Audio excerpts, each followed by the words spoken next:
ಉಡುಪಿಯ CSI Lombard ಸ್ಮಾರಕ mission ಆಸ್ಪತ್ರೆ ಎಲ್ಎಂಎಚ್ ಇದರ 103ನೇ ವರ್ಷದ ಆಚರಣೆಯು ಜೂನ್ 15ನೇ ತಾರೀಕಿಗೆ ಆಸ್ಪತ್ರೆಯ ಆವರಣದಲ್ಲಿ ಹೊಸದಾಗಿ ನಿಯೋಜಿಸಲಾದ 3 ಸೌಲಭ್ಯಗಳ ಉದ್ಘಾಟನೆಯ ಮೂಲಕ ನೆರವೇರಿತು. 103 ವರ್ಷಗಳ ಸೇವೆಯ ಪ್ರತೀಕವಾಗಿ ಶಾಖಾ ಪಂಪ್ ವ್ಯವಸ್ಥೆ, ವಿಸ್ತೃತ 40 ಕಿಲೋವ್ಯಾಟ್ನ ಸೌರಶಕ್ತಿ ವ್ಯವಸ್ಥೆ ಮತ್ತು ಸಮಗ್ರ ಅಗ್ನಿ ಸುರಕ್ಷತಾ ವ್ಯವಸ್ಥೆಯನ್ನು ಸಿಎಸ್ಐ ಕರ್ನಾಟಕ ದಕ್ಷಿಣ ಡಯಸಿಸ್ನ ಬಿಷಪ್ ಹೇಮಚಂದ್ರ ಕುಮಾರ್ ಅವರು ಔಪಚಾರಿಕವಾಗಿ ಸ್ವಿಚ್ ಆನ್ ಮಾಡುವ ಮೂಲಕ ಉದ್ಘಾಟನೆ ಮಾಡಿದರು.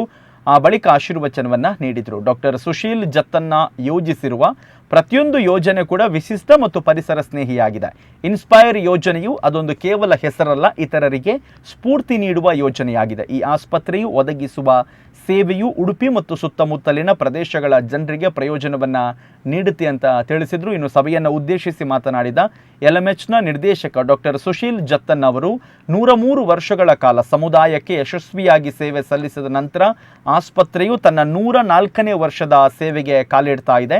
ನಮ್ಮ ಆಸ್ಪತ್ರೆ ಕಟ್ಟಡವು ಹಳೆಯದಾಗಿರೋದ್ರಿಂದ ಅಗ್ನಿ ಸುರಕ್ಷತೆಯು ಹೆಚ್ಚು ಮಹತ್ವದ್ದಾಗಿದೆ. ಹೊಸ ಸೌರ ಫಲಕಗಳು ನಮ್ಮ ವಿದ್ಯುತ್ ಬಿಲ್ಲನ್ನು ಕಡಿಮೆ ಮಾಡುತ್ತೆ. ಇದರಿಂದಾಗಿ ಇಂಗಾಲದ ಹೊರಸೂಸುವಿಕೆಯನ್ನು ಕಡಿಮೆ ಮಾಡೋದಕ್ಕೆ ಕೊಡುಗೆ ನೀಡಿದಾಗ ಆಗುತ್ತೆ. ಇದು ಕೂಡ ಒಂದು ಸಮಾಜಕ್ಕೆ ಉತ್ತಮ ಸಂದೇಶವನ್ನು ನಾವು ನೀಡ್ತಾ ಇದ್ದೇವೆ ಎಂದು ತಿಳಿಸಿದರು. ಇನ್ನು ಎಲ್ಎಂಎಚ್ ತನ್ನ ಹವಾಮಾನ ಬದಲಾವಣೆ ಉಪಕ್ರಮಗಳಿಗಾಗಿ ರಾಷ್ಟ್ರೀಯ ಪ್ರಶಸ್ತಿಗೆ ಆಯ್ಕೆಯಾಗಿದೆ ಅಂತ ತಿಳಿಸಿದರು. ಇಂಧನ ದಕ್ಷತೆ ತಂಡದ ಮುಖ್ಯಸ್ಥ ನವೀನ್ ಹೊಸದಾಗಿ ಸ್ಥಾಪಿಸಲಾದ ಸೌಲಭ್ಯಗಳು ಮತ್ತು ಅವುಗಳ ಪ್ರಯೋಜನದ ಬಗ್ಗೆ ವಿವರಿಸಿದರು. ಈ ಸಂದರ್ಭ ಸಿಎಸ್ಐ ಕೆಎಸ್ಡಿ ಖಜಾಂಜಿ ಐವನ್ ಡಿಸೋನ್ಸ್, ಸಿಎಸ್ಐ ಕೆಎಸ್ಡಿ ಸಹ ಕಾರ್ಯದರ್ಶಿ ಸ್ಟೀಫನ್ ಕರ್ಕಡ, ಉಡುಪಿ ಸಿಎಸ್ಐ ಕೆಎಸ್ಡಿ ಏರಿಯಾ ಅಧ್ಯಕ್ಷ ಕಿಶೋರ್ ಕುಮಾರ್, ಬಡಗಬೆಟ್ಟು ಕ್ರೆಡಿಟ್ ಕೋಆಪರೇಟಿವ್ ಸೊಸೈಟಿಯ ಅಧ್ಯಕ್ಷ ಜಯಕರ್ ಶೆಟ್ಟಿ ಇಂದ್ರಾಳಿ, ಶಬಿ ಅಹಮದ್ ಹಾಗೆಯೇ ಸಿಬ್ಬಂದಿ ವರ್ಗದವರು, ವಿದ್ಯಾರ್ಥಿಗಳು ಇತರರು ಉಪಸ್ಥಿತರಿದ್ದರು. ಕೃಪೆಗೆ, ಆಶೀರ್ವಾದಗಳಿಗೆ ಮೂಲ ಕಾರಣನಾಗಿರುವಂಥ ದೇವರೇ, ಆಸ್ಪತ್ರೆಯ 103 ವರ್ಷ ದಾಟಿ 104ನೇ ವರ್ಷಕ್ಕೆ ಕಾಲಿಡುವಂಥ ಈ ಸಮಯದಲ್ಲಿ ಅದರ ಸವಿ ನೆನಪಿಗಾಗಿ ಸ್ವಾಮಿ ಈ ದಿವಸ ಹಮ್ಮಿಕೊಂಡಂಥ ಎಲ್ಲ ಕಾರ್ಯಕ್ರಮಗಳನ್ನು ನಿನ್ನ ಕೈಗಳಿಗೆ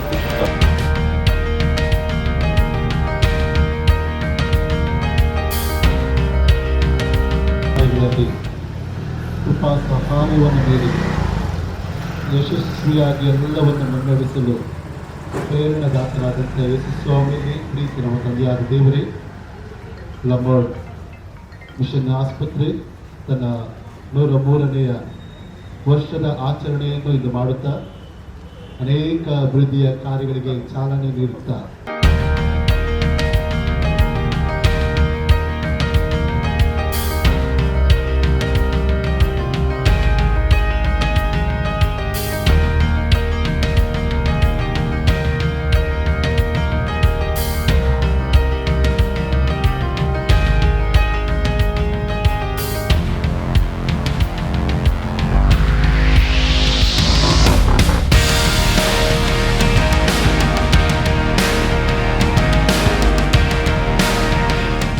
ನಾಲ್ಕನೇ ವರ್ಷದ ಈ ಗಳಿಗೆಯಲ್ಲಿ ಒಂದು ಅತಿ ಅಮೂಲ್ಯವಾದಂತಹ 3 ಕಾರ್ಯಕ್ರಮಗಳನ್ನು ಹೊಂದಿಕೊಂಡು ಅದನ್ನ ಆಸ್ಪತ್ರೆಗೆ ಉಪಯೋಗಕ್ಕೆ ಮತ್ತು ಇಲ್ಲಿಯ ಎಲ್ಲ ಸೌಲಭ್ಯಕ್ಕೆ ಅದು ಸಿಕ್ಕುವ ಹಾಗೆ ಯೋಜಿಸುವಂಥ ಯೋಜನೆ ಫಲದಾಯಕವಾಗಿ ನೆರವೇರಲಿ ಎಂಬುದಾಗಿ ನಾನು ಹಾರೈಸ್ತೇನೆ. ಮಾತ್ರವಲ್ಲ, ಡಾಕ್ಟರ್ ಅವರ ಮುಂದಿನ ಎಲ್ಲ ಯೋಜನೆಗಳು ಸಫಲವಾಗಿ ಅವರು ನಿರ್ಧಾರ ಮಾಡುವಂತಹ, ಆಲೋಚಿಸುವಂತಹ, ಕೈಗೊಳ್ಳುವಂತಹ ಪ್ರತಿಯೊಂದು ಕಾರ್ಯಗಳು ಸಹ ಈ ಆಸ್ಪತ್ರೆಯಲ್ಲಿ ಎಲ್ಲವೂ ಸಹ ಒಂದಕ್ಕಿಂತ ಒಂದೊಂದು ಹೆಚ್ಚಿನ ವಿಶೇಷವಾದಂತಹ ಸಂಗತಿಗಳು.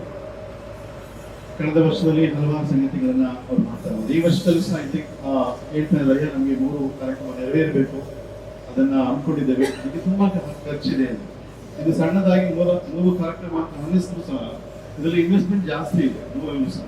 ಆದರೆ ಅದನ್ನ ಅವರು ಸರಿದೂಗಿಸಿಕೊಂಡು ಆಸ್ಪತ್ರೆಗೆ ಬೇಕಾದಂತ ಇಲ್ಲಿಯ ಎಲ್ಲ ಕಾರ್ಯಕ್ಕೆ ಉಪಯೋಗವಾಗುವಂಥ ಕಾರ್ಯಕ್ರಮ ಅನ್ಕೊಂಡಿದ್ರು. ಮುಖ್ಯವಾಗಿ ಪರಿಸರ ಸ್ನೇಹಿಯಾಗಿ ಈಗ ಬಲವಾಗಿ ಹೇಳ್ತಾ ಇದ್ದಾರೆ, ನಾವು ಕಾರ್ಬನ್ ಡೈಆಕ್ಸೈಡ್ ಆದಷ್ಟು ರೆಡ್ಯೂಸ್ ಮಾಡ್ತಾ ಇದ್ದೇವೆ. ಈಗ ಎಲೆಕ್ಟ್ರಿಸಿಟಿ ಇರ್ಬೋದು, ಈ ವಾಟರ್ ಸಪ್ಲೈ ಇರ್ಬೋದು, ಅಥವಾ ನಾವು ಫೈರ್ ಅದು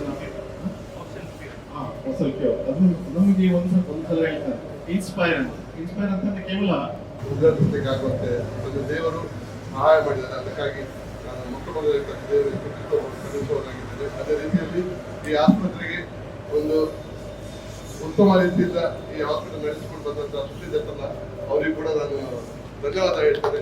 ಈ ರೀತಿಯ ಕಾರ್ಯಕ್ರಮಗಳು ಅನೇಕ ಕಾರ್ಯಕ್ರಮಗಳು ಮುಂದೆ ನಡೀಲಿ ಅಂತ ಹೇಳುತ್ತಾ ನಾನು ಶುಭ ಹಾರೈಸ್ತೇನೆ. ನಿಮಗೆಲ್ಲರಿಗೂ ಇವತ್ತು ನಾವು 104ನೇ ವರ್ಷದ ಹಂತವನ್ನು ಮುಂದೆ ತಗೊಳ್ತಾ ಇದ್ದೇವೆ. ಆ ಸಂದರ್ಭದಲ್ಲಿ ನಿಮಗೆಲ್ಲರಿಗೂ ನಾನು ವಂದನೆಗಳನ್ನು ತಿಳಿಸ ಬಯಸುತ್ತೇನೆ. 103 ವರ್ಷದಿಂದ ಈ ಆಸ್ಪತ್ರೆ ಸುದೀರ್ಘ ಸೇವೆಯನ್ನು ಉಡುಪಿಯ ಸಮಾಜಕ್ಕೆ ಕೊಟ್ಟಿದೆ. ಇನ್ನೂ ಕೂಡ ಖಂಡಿತವಾಗಿ ಇನ್ನೊಂದು 100 ವರ್ಷ ಕೂಡ ಆ ಸಮಾಜ ಸೇವೆ ಅದು ಕಂಟಿನ್ಯೂ ಆಗಲಿ ಅಂತ ನಾನು ಹಾರೈಸ್ತೇನೆ. ಇವತ್ತು ನಾವು 3 ಘಟಕಗಳನ್ನು ಉದ್ಘಾಟಿಸಿದ್ದೇವೆ. ಒಂದು ಫೈರ್ ಸೇಫ್ಟಿ, ಅದು ಅತ್ಯಂತ ವಿಶೇಷವಾದದ್ದಲ್ಲದ್ರೆ ಅದು ಮುಖ್ಯ, ಅದು ಇಂಪಾರ್ಟೆಂಟ್, ವೆರಿ ಇಂಪಾರ್ಟೆಂಟ್. ಅದು ಯಾಕಂತ ಹೇಳಿದ್ರೆ ನಮ್ಮ ಕಟ್ಟಡಗಳು ಹಳೆದಾಗಿದೆ, ಅದರಿಂದ ಫೈರ್ ರಿಸ್ಕ್ ಯಾವಾಗಲೂ ಇದೆ. ಅದರಿಂದ ಫೈರ್ ಸೇಫ್ಟಿ ಒಂದು ಇದು ಮಾಡ್ಬೇಕಂತ ಹೇಳಿ ನಮಗೆ ಒಂದು 2 ವರ್ಷದಿಂದ ನಾವು ಪ್ಲಾನ್ ಮಾಡ್ತಾ ಇದ್ದೇವೆ. ಇವತ್ತು ಅದನ್ನು ಬಿಷಪ್ ಉದ್ಘಾಟಿಸಿದರು. ಅದರಿಂದ ನಮಗೆ ತುಂಬಾ ಸಂತೋಷ. ಹಾಗೂ ನಮ್ಮ ಪೇಷಂಟ್ಸ್ ಮತ್ತೆ ಸ್ಟಾಫ್ನವರಿಗೆ ಸಹ ಅದೊಂದು ಸುರಕ್ಷಿತವಾದ ಸ್ಥಳವನ್ನು ಕೊಡ್ತದೆ. ಎರಡನೇದಾಗಿ ಇನ್ಸ್ಪೈರ್ ಪ್ರಾಜೆಕ್ಟ್ ಅಲ್ಲಿ ನಮ್ಮ ಸೋಲಾರ್ ಪವರ್, ಈಗಾಗಲೇ ನವೀನ್ ಅವರು ತುಂಬಾ ವಿವರಿಸಿ ಹೇಳಿದ್ರು ಸೋಲಾರ್ ಪವರ್ ಇಂಪಾರ್ಟೆನ್ಸ್ ಏನಂತ ಹೇಳಿ. ಇನ್ನು ಮುಂದೆ ಸಾಧಾರಣ 1,20,000 ಎಲೆಕ್ಟ್ರಿಸಿಟಿ ಚಾರ್ಜಸ್ ಅಲ್ಲಿ ನಮಗೆ ತಿಂಗಳಿಗೆ ಅದು ಕಡಿಮೆ ಆಗ್ತದೆ. 1,20,000. ಅದು ಮಾತ್ರವಲ್ಲದೆ ನಮ್ಮದು ಈಗ ಸೋಲಾರ್ ಪವರ್ ಸಾಧಾರಣ 43% ನಮ್ದು ಇಡೀ ಎಲೆಕ್ಟ್ರಿಸಿಟಿಯಲ್ಲಿ 43% ಸೋಲಾರ್ ಪವರ್ ಅಲ್ಲಿ ಬರ್ತದೆ. ಇನ್ನು ಮುಂದೆ ಸಾಧಾರಣ 58% ನಮ್ದು ಸೋಲಾರ್ ಪವರ್ ಇಂದ ಬರ್ತದೆ. ಸೊ 50%ಗಿಂತ ಸಹ ಜಾಸ್ತಿ ಈಗ ನಮ್ದು ಸೋಲಾರ್ ಪವರ್ ಇಂದಲೇ ಬರ್ತದೆ. ಇದು ಎಲ್ಲರಿಗೂ ಒಂದು ಉದಾಹರಣೆ ಆಗ್ಬೇಕು. ಎಲ್ಲ ಮನೆಗಳಲ್ಲಿ ಕೂಡ ನಿಮಗೆ ಸೋಲಾರ್ ಪವರ್ ಅನ್ನು ಸ್ಥಾಪಿಸಲಿಕ್ಕೆ ಆಗ್ತದೆ. ಗವರ್ಮೆಂಟ್ ಕೂಡ ಅದಕ್ಕೆ ಸಬ್ಸಿಡಿಯನ್ನು ಕೊಡ್ತಾರೆ. ಮನೆಗೆ ಸಾಧಾರಣ 3 ಕಿಲೋವಾಟ್ ತನಕ ಸಬ್ಸಿಡಿ ಸಿಗ್ತದೆ ಮನೆಯವರು.